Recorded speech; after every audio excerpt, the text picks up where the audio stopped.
Above 50-60 who are ಆಸ್ಟಿಯೋಪೊರೋಟಿಕ್ ಅಂದರೆ ಬೋನ್ ಟೊಳ್ಳಾಗೋದು ಅಂತ ಹೇಳ್ತೀವಿ. It's a very common problem. Above 55-60 ಹೆಂಗಸರಲ್ಲಿ ಕಾಮನ್, ಹಾರ್ಮೋನಲ್ ಇಂಬ್ಯಾಲೆನ್ಸಿಂದ ಆಗುತ್ತೆ. ಆಮೇಲೆ ವಿತ್ ಏಜ್ ಸ್ವಲ್ಪ ಬೋನ್ ಕ್ವಾಲಿಟಿ ಕಮ್ಮಿ ಆಗುತ್ತೆ.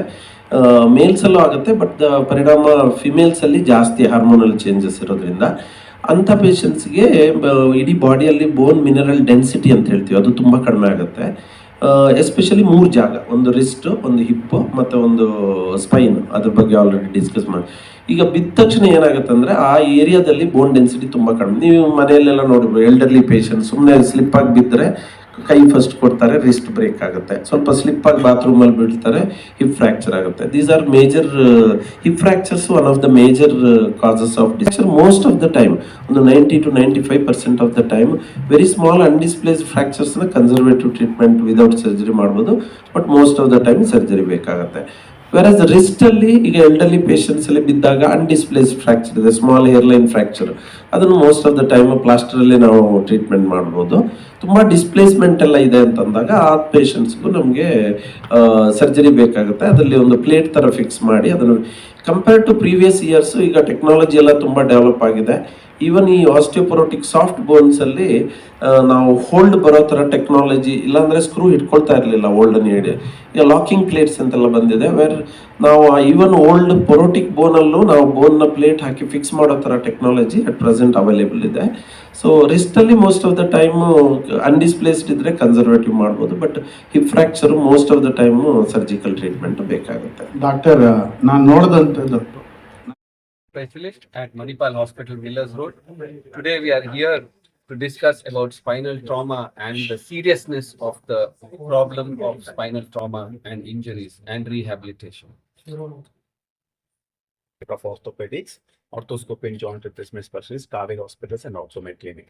So now ಇವತ್ತಿನ ಸೆಷನ್ ನಾವೇನು ಫೋಕಸ್ ಮಾಡಿದೀವಿ ಅಂದ್ರೆ ಇಂಜುರೀಸ್ ಅವೇರ್ನೆಸ್, ಪ್ರಿವೆನ್ಷನ್, ಮತ್ತೆ ಇಂಜುರಿ ಆದಾಗ ಅರ್ಲಿ ಟ್ರೀಟ್ಮೆಂಟ್ ಏನ್ ತಗೋಬೇಕು, ಮತ್ತೆ ಯಾವಾಗ ಡಾಕ್ಟರ್ನ ರೀಚ್ ಔಟ್ ಮಾಡಬೇಕು, and what on the advances ನಮ್ಗೆ ಇವಾಗ ಅವೈಲೇಬಲ್ ಇರೋದು ಇಂಜುರಿ ಟ್ರೀಟ್ಮೆಂಟ್ ಅಲ್ಲಿ ಇರ್ಬೋದು, ರಿಹ್ಯಾಬಿಲಿಟೇಷನ್ ಇರ್ಬೋದು, ಸ್ಪೋರ್ಟ್ಸ್ ಇಂಜುರೀಸ್ ಅಲ್ಲಿ ಇರ್ಬೋದು, ಮತ್ತೆ 10-15 ವರ್ಷದಿಂದ ಆಗಿರುವಂತ ಅಡ್ವಾನ್ಸ್ಮೆಂಟ್ಸ್.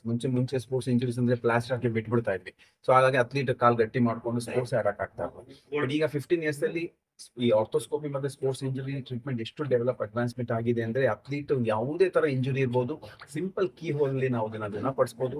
ಮತ್ತೆ ಅಥ್ಲೀಟ್ ಮತ್ತೆ ತನ್ನ ಹೇಗೆ ಆಟ ಆಡ್ತಾ ಇದ್ರು ಆ ಲೆವೆಲ್ಗೆ ಮತ್ತೆ ರೀಚ್ ಆಗಿ ನಾರ್ಮಲ್ ಆಗಿ ಆಕ್ಟಿವ್ ಲೈಫ್ ಸ್ಟೈಲ್ ನ ಮೇಂಟೈನ್ ಮಾಡಬಹುದು. ಇದ್ರ ಬಗ್ಗೆ ನಾವು ಫೋಕಸ್ ಮಾಡಿದ್ದೀವಿ. ನಾನು ಡಾಕ್ಟರ್ ರವಿರಾಜ್, ಆರ್ಥೋಪೆಡಿಕ್ ಸರ್ಜನ್ ಹಾಗೂ joint replacement surgeon, Apollo hospital Bannerghatta road ಹಾಗೂ ಆರ್ಥೋಕೇರ್ ಕ್ಲಿನಿಕ್. ನಾವು ಇವತ್ತು ಇಲ್ಲಿ ನಾವು ಸೇರಿರೋ ಉದ್ದೇಶ ಅಂದ್ರೆ ಈ ಟ್ರಾಮಾ ಅಥವಾ ಆಕ್ಸಿಡೆಂಟ್ಸ್ ಅಥವಾ ಫ್ರಾಕ್ಚರ್ಸ್ ಬಗ್ಗೆ ಮಾತಾಡ್ಲಿಕ್ಕೆ, ಹಾಗೂ ಡಿಜನರೇಟಿವ್ ಡಿಸೀಸಸ್ ಹಾಗೂ ಆಸ್ಟಿಯೋಪೊರೋಸಿಸ್. ಈಗ ಫ್ರಾಕ್ಚರ್ಸ್ 2 ರೀತಿಯಲ್ಲಿ ಆಗ್ಬೋದು. ಒಂದು ರೋಡ್ ಟ್ರಾಫಿಕ್ ಆಕ್ಸಿಡೆಂಟ್ ಆಗ್ಬೋದು, ಅಥವಾ ಮನೆಯಲ್ಲೇ ಸ್ಲಿಪ್ ಅಂಡ್ ಫಾಲ್ ಆಗಿ ಬೀಳೋದ್ರಿಂದ ಡೊಮೆಸ್ಟಿಕ್ ಇಂಜುರೀಸ್ ಇಂದ ಫ್ರಾಕ್ಚರ್ಸ್ ಆಗ್ಬೋದು. ಇದರಲ್ಲಿ hip fractures and wrist fractures ಹಾಗೂ ಸ್ಪೈನ್ ಫ್ರಾಕ್ಚರ್ಸ್ ತುಂಬಾ common. Most of these fractures ನಾವು ಕನ್ಸರ್ವೇಟಿವ್ ಟ್ರೀಟ್ಮೆಂಟ್ ಕೆಲವೊಂದ್ರಲ್ಲಿ ಮಾಡ್ಬೋದು, ಕೆಲವೊಂದ್ರಲ್ಲಿ ಅದಕ್ಕೆ ಸರ್ಜರಿ ಬೇಕಾಗುತ್ತೆ.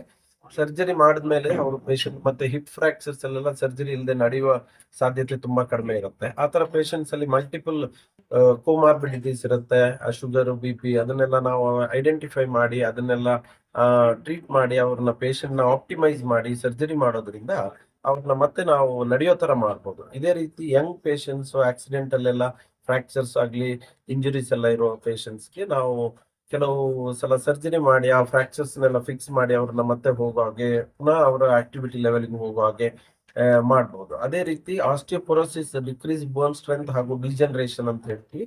ಇದರಲ್ಲಿ ಬೋನ್ ಸ್ಟ್ರೆಂತ್ ನ ಇಂಪ್ರೂವ್ ಮಾಡೋದಾಗ್ಲಿ, ಅಥವಾ degenerative diseases of the joint, ನೀ ರಿಪ್ಲೇಸ್ಮೆಂಟ್ ಅಥವಾ ಈ ರೋಬೋಟಿಕ್ ಸರ್ಜರಿ ಮಾಡೋ ಮೂಲಕ ಅವರ ಮೊಬಿಲಿಟಿ ಮತ್ತೆ ಪೇನ್ ನ ಕಡಿಮೆ ಮಾಡಿ ಅವ್ರನ್ನ ಮತ್ತೆ ಅವರ ಆಕ್ಟಿವಿಟಿ ಲೆವೆಲ್ಗೆ ಪುನಃ ಹೋಗೋ ತರ ಮಾಡೋದಕ್ಕೆ ಈಗ ಇರುವ ನಮ್ಮ ಎಕ್ಸ್ಪೀರಿಯನ್ಸ್ ಮತ್ತು ಟೆಕ್ನಾಲಜಿ ಜೊತೆಗೆ ಇದು ಸಾಧ್ಯವಾಗುತ್ತೆ ಅಂತ ಹೇಳಲಿಕ್ಕೆ, ಇದರ ಬಗ್ಗೆ ಒಂದು ಅರಿವು ಮೂಡಿಸ್ಲಿಕ್ಕೆ ಹಾಗೂ ಜನರಿಗೆ ಇದ್ರ ಬಗ್ಗೆ ಮಾಹಿತಿ ನೀಡೋಕ್ಕೋಸ್ಕರ ನಾವು ಈ ಪ್ರೆಸ್ ಕಾನ್ಫರೆನ್ಸ್ ನ ಮಾಡ್ತಾ ಇದ್ದೀವಿ.